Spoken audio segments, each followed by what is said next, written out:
Hello and welcome back to Scorpio Tech.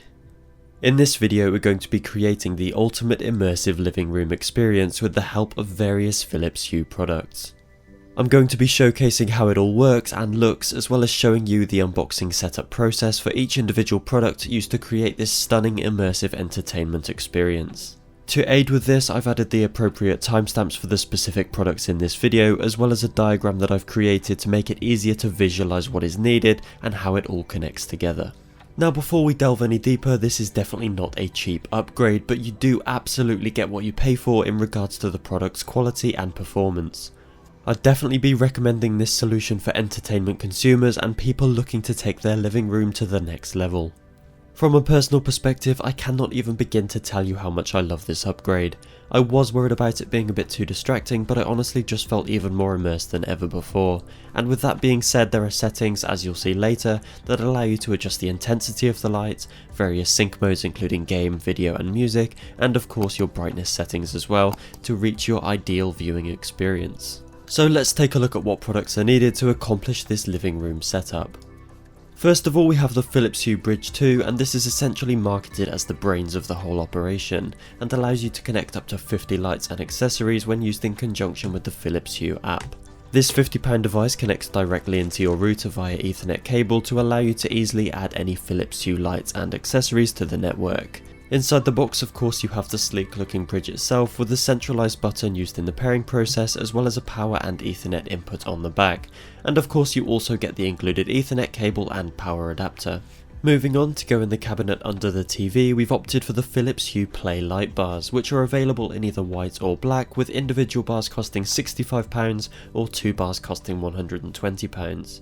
For the symmetry, of course, we needed one either side of the TV to ensure we could create the full immersion effect. Inside the box, of course, we have the very handy and straightforward instructions to assist in the setup process, as well as the 2 play bars and 2 sets of stands which are to be used depending on how you wish to place or mount them. In my case, I didn't actually need to use the stands, as the play bars were just in the cabinet facing against the wall to cast a nice diffuse glow, but you'll see how I did this a little bit later on. As you can see here, the included plug has 3 slots for accessories and lights to be plugged into, which is a great feature and avoids you needing an individual socket free for each one of the items. So this allowed me to power not only both of the play bars, but also the Philips Hue Gradient strips that I'll show you in a moment. Not to mention, you also get sticky pads for mounting to any vertical surfaces. Next up, we have the Philips Hue Gradient light strips, which are available in a few sizes starting at 55 inches for £160, 65 inches for £180 and 75 inches for £200. As the TV we are using is a 75 inch LG nanocell, of course we had to go with the corresponding option. So inside the box, of course, we had the long coiled gradient strip, which is unlike most strips I've seen before, and it comes pre-diffused, which makes the overall effect much nicer. As well as this, we also have 5 sticky backed strip supports for the back of the TV, with 2 corner pieces and 3 straight pieces. We also have this little adapter device, for lack of a better term, which is the gateway between the gradient strip and the power supply. Of course, as well as this, you do have an included power supply, but as I mentioned earlier, I plugged directly into the shared ports with the Philips Hue Play bars. Setting up the strip was thankfully very easy. I firstly moved the TV for access, then attached each of the supports to the TV before adding the lengthy light strip shortly after. Just a quick tip for this, there is a very small white arrow in the centre of the strip which helps you when trying to perfectly place it, although it's undoubtedly much easier if you get someone else to help you with this.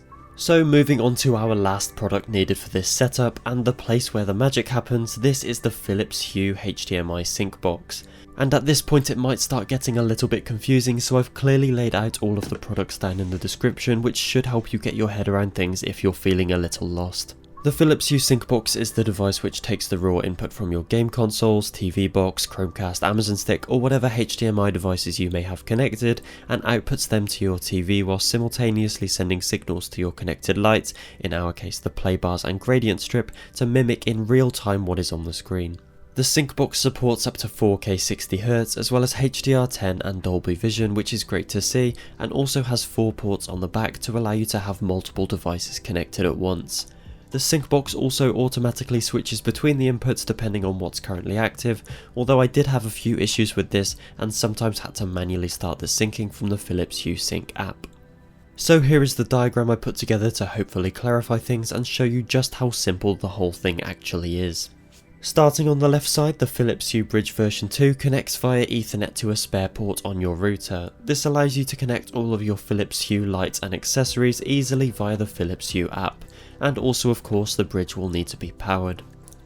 In the top right corner then we have the Philips Hue Sync Box. This is where all of your HDMI devices will connect to, and from here the Sync Box will plug in via HDMI into your TV as well as being powered. After I've explained the diagram, I'll show you the pairing process for the Sync Box and how to link everything together. Moving on to the bottom right, here are the chosen devices. In our case this was the Philips Hue Gradient strip and play bars, but this could be any one of the many Philips Hue lights, bulbs or accessories. As I've mentioned a couple of times, the power supply has 3 ports, meaning that I can connect all 3 devices into a single power outlet. The devices then connect wirelessly to the Hue Bridge after setup, meaning there are no more cables aside from the power. Next up, let's take a look at the setup and pairing process for each of these items. I have the Philips Hue Bridge process on the left, the Philips Hue Sync Box in the centre, and adding lights and accessories on the right. If you're following along while setting up your own lights, you may want to pause and rewind for each of these sections, but for now I'm going to run through each one. Starting on the left, you can simply download the Philips Hue app and are then prompted to connect your bridge to your router and power, followed by pressing the central button to initiate the pairing and possibly having to update the device as well. To set up the Philips Hue Sync Box, you'll need to download another app called Hue Sync. From here, connect to your previously set up bridge and tap the button on the front of the Sync Box to confirm the successful pairing. Again, you may need to update here. Finally, once you have the Sync app set up, you can then add the lights and accessories from within the Philips Hue app. This was very easy and I had no issues discovering the lights and devices. From here you can adjust the colour and brightness, as well as setting up an entertainment area and room which is needed in the Philips Hue Sync app in order for the Sync Box to know which lights to include. So that's pretty much it for the pairing process. It was thankfully very straightforward, but if you do have any questions, feel free to ask in the comments. To keep things neat and tidy, I decided to mount the Sync Box on the back of the TV to avoid showing any cables, and of course I have the gradient strip running around the sides and top of the screen. Because the bottom part of the TV wasn't covered by the gradient strip, I opted to use one play bar underneath each side of the TV cabinet to further enhance the immersion. I decided to have them facing the wall, as I mentioned earlier on in the video, as it takes some of the intensity out of the light without sacrificing the light's overall output. They cast a stunning glow onto the wall, which worked perfectly well in conjunction with the gradient strip, and I honestly could not be happier with the outcome of these additions. I'll quickly show you how to bring everything together in the apps once it's all set up. Firstly, from the Philips Hue app you need to navigate to settings, then entertainment areas, and then from here add your existing lights and place them accordingly. Once done, go back to the Hue Sync app where you can adjust the sync modes, intensity and brightness before hitting start sync. As well as the incredibly easy to use software and screen syncing features that are offered by these products, the lights themselves are absolutely fantastic. They are extremely bright and vibrant with an incredible colour representation accuracy that I've never experienced from any other lighting brands. So whilst this kit is expensive, yes, it is absolutely justified by its performance. Now, whilst I've been showing you the main screen syncing feature that the Philips gear offers, the Philips Hue Sync Box also allows for music syncing, so I tested it out with some music. Take a look.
Again, even though it's not the main feature, I absolutely love how it looks. But that pretty much wraps up this video.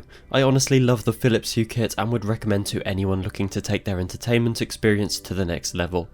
If you enjoyed watching this video, please drop a like and consider subscribing if you're new to the channel. As always, thank you for watching and I'll see you next time. Goodbye.